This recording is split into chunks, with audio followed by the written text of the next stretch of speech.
आतंकी कसाब का आज होगा हिसाब। बॉम्बे हाईकोर्ट पर टिकी दुनिया की नजरें। फांसी पर सुना जाएगा फैसला। 26/11 हमले में जिंदा पकड़ा गया था पाकिस्तानी दहशतगर्द। शहीदों की याद में नमाके मांग रहे हैं इंसाफ। मुंबई हमले के 818 दिन बाद आज होगा कसाब का हिसाब। 166 लोगों की मौत का जिम्मेदार। मुंबई के सीने में आज भी हरे हैं आतंक की गोलियों के जख्म। अपनों की याद में आज भी आंखों से बहते हैं आंसू। इंसाफ का इंतजार, कसाब को फांसी से कम कुछ भी मंजूर नहीं। आज से संसद में बजेगा बजट सत्र का बिगुल। भ्रष्टाचार और महंगाई पर विपक्ष के तेवर तल्ख। 2G घोटाले की जेपीसी जांच पर राजी होने के बाद विपक्ष ने दी सत्र चलने की गारंटी। 2G स्पेक्ट्रम घोटाले में सीबीआई के सामने आज अरुण शौरी की पेशी। एनडीए सरकार में संचार मंत्री रहे, शौरी से होंगे सवाल जवाब। यूपी में फिर जिंदा जली इंसानियत। झांसी में नाबालिग लड़की से बलात्कार के बाद जलाई गई लड़की की मौत। पड़ोस में रहने वाला आरोपी युवक फरार।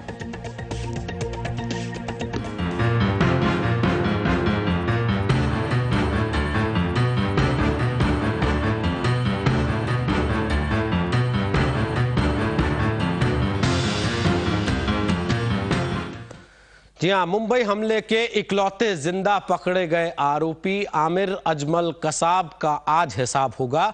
मुंबई हाईकोर्ट आज इस मामले पर फैसला देगी कि निचली अदालत की फांसी की सजा बरकरार रखी जाए या नहीं।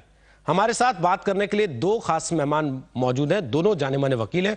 मुंबई से हमारे साथ अमित कारखानीस हैं और गीता लुथरा जानी मानी वकील हैं सुप्रीम कोर्ट से, वो हमारे साथ जुड़ रहे हैं। दोनों से हम बात करेंगे, लेकिन उसके पहले जरा ये तस्वीर देखिए कि अजमल आमिर कसाब के आतंकी बनने की दास्तां एक ऐसी साजिश की परतें खोलती है जो बताती है कि कैसे पाकिस्तान में बैठे आतंक के आका वहां के नौजवानों को गुमराह कर रहे हैं। लेकिन ये दास्तान पाकिस्तान की सरकारी मशीनरी की पोल भी खोलती है जो आतंक के सूत्रधारों को बचाती है, जैसे 26/11 के बाद कसाब की पहचान के मामले में हुआ।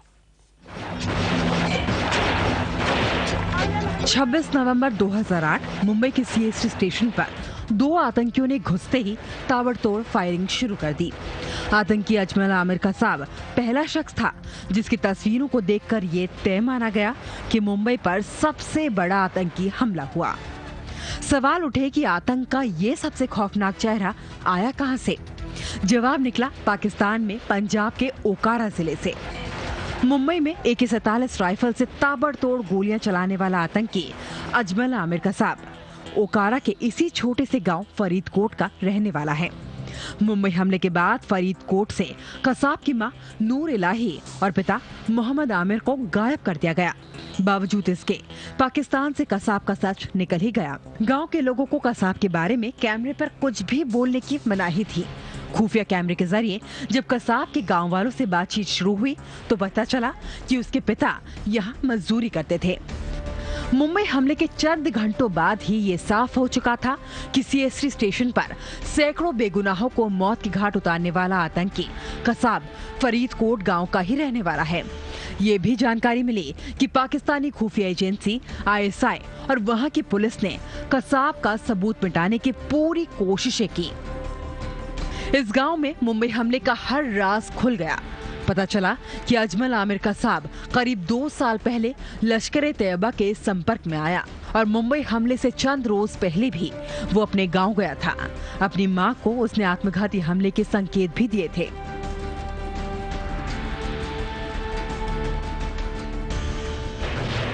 पाकिस्तान के एक छोटे से गांव से निकला कसाब मुंबई आतंकी हमले का सबसे खौफनाक किरदार बन गया।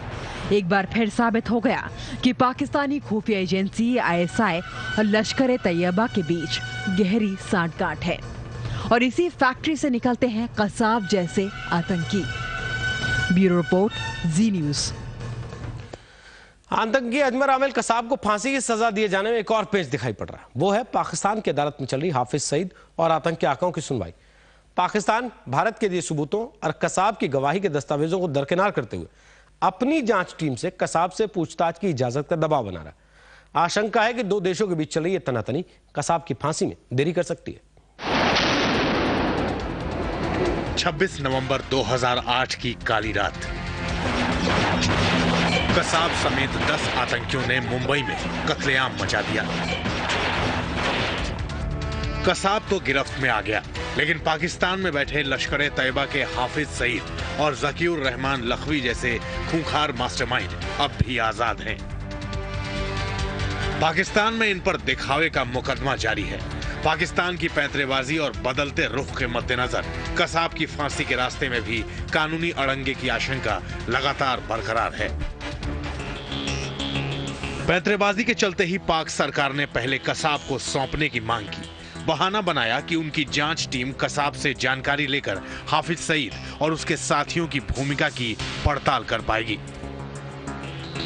हालांकि चौतरफा अंतर्राष्ट्रीय दबाव में पाकिस्तान ने रुख थोड़ा नरम किया, लेकिन लाहौर अदालत में चल रहे मुकदमे का हवाला देकर वो फिर कानूनी दांवपेच पर उतर आया। 26 से 11 हमले में हाफिज सईद समेत दूसरे आतंकियों की भूमिका की जानकारी के लिए पाकिस्तान अब अपनी जांच एजेंसियों को मुंबई भेजने की इजाजत चाहता है। वो ये धौंस भी दे रहा है कि अगर भारत ऐसा नहीं करता है तो हाफिज सईद का केस कमजोर होना तय है, वो छूट भी सकता है। पाक अदालत ने हाफिज सईद की सुनवाई की तारीख 26 फरवरी तय की है। माना जा रहा है कि सुनवाई की ये तारीख कसाब की सजा के चलते बदली गई। जानकारों का मानना है कि कसाब मुंबई हमले का गुनहगार होने के साथ सबसे बड़ा गवाह भी है। मुमकिन है कि उसकी अहम गवाही के चलते फांसी की सजा में देरी हो जाए। ब्यूरो रिपोर्ट, जी न्यूज। तो हमारे साथ दो जाने-माने वकील हैं। गीता लुथरा हमारे साथ जुड़ रहे हैं इस वक्त दिल्ली से। गीता जी, क्या आपको लगता है कि जहां पाकिस्तान के साथ अभी वार्ता तक सही ढंग से पटरी पर नहीं आ पाई है, जहां भारत सरकार लगातार यह बात कहती रही है कि पाकिस्तान ईमानदारी नहीं बरत रहा है, ना सबूत देने में ना अपने स्तर पर जांच करने में, वहां पर भारत क्या कसाब के फैसले को सिर्फ इसलिए लटकाए रखना चाहेगा कि वहां की अदालत में एक सुनवाई चल रही है? देखिए, मेरे ख्याल इस बात को बिल्कुल लटकाना नहीं चाहिए और ना कोई कोर्ट कचहरी इस बात को लटकाने की कोशिश करेगी। मुझे लगता है फैसला कोर्ट कचहरी में और रीज़न से डिले हो जाता है। इतनी बड़ी बात है और इतना बड़ा फैसला देना है, उसमें कभी कभी टाइम लग जाता है। मुझे नहीं लगता कि कोर्ट इन सारी कंसिडरेशंस को, इन सारी बातों को अपनी नज़र में रखेगी। पर गीता जी, क्या सरकार को इस बात का एहसास नहीं है कि पहले एक झटका झेल चुके हैं? आतंकवाद के आकाओं ने किस तरीके से एक हवाई जहाज को अगवा करके अपने आतंकी साथी छुड़वा लिए थे, और कसाब जब तक भारत की जेल में रहेगा वो देश की सुरक्षा के लिए, शांति के लिए खतरा बना रहेगा। बिल्कुल आप सही कह रहे हैं, क्योंकि हमारे देश में आगे भी ये हो चुका है। तो कभी भी जो इस तरह का आतंकवादी है या कोई इस तरह का प्रिजनर है तो बहुत चांसेस रहते हैं उसके एस्केप करने के। इसलिए बहुत ही सावधान होना पड़ता है अथॉरिटीज़ को कि वो अपने आप को हार्म ना कर ले, वो एस्केप ना कर जाए और लोगों के लिए फिर एक बार एक डरावनी बात हो जाए। तो ये एक सरकार के लिए बहुत मुश्किल काम है, पर सरकार को ये करना पड़ता है। लेकिन सरकार एक बड़ी रकम खर्च कर रही है ऐसे अपराधी की सुरक्षा पर जिसको आप जानते हैं कि आप चाहते हैं फांसी पर लटका दिया जाए। अमित, 818 दिन हो रहे हैं, अभी कसाब भारतीय पुलिस की हिरासत में है, भारत की जेल में रखा गया है, हम उसके खिलाफ एक मुकदमा चला रहे हैं। ऐसे में इस पहलू को आप किस नजरिए से देखते हैं कि अदालत क्या इन बातों का ध्यान नहीं देती कि वो देश की सुरक्षा के लिए कितना बड़ा खतरा है और आतंकवादी उसको छुड़ाने के लिए या मारने के लिए कोई बड़ी वारदात और कर सकते हैं? देखिए, ये इस देश में जो कानूनी प्रक्रिया अडॉप्ट की है वो जिस तरीके से है उसी तरीके से चलेगी और इसमें कोई खास बदलाव आता मुझे तो नहीं नजर आ रहा। जो लीगल प्रोविजंस है, जो क्रिमिनल जस्टिस सिस्टम के मुताबिक जो चल रहा है, जब तक ये पूरा मामला सुप्रीम कोर्ट तक या प्रेसिडेंशियल पार्डन तक खत्म नहीं होता, वो जो ट्रायल की प्रोसीजर है वो चलती रहेगी, क्योंकि हर कासब को सुप्रीम कोर्ट जाने का भी हक है। और जब तक वो पूरा मामला खत्म नहीं होता तब तक उसको अंडर ट्रायल, कन्विक्टेड ऐसे करके उनको कोर्ट जेल में रखना सरकार का काम है।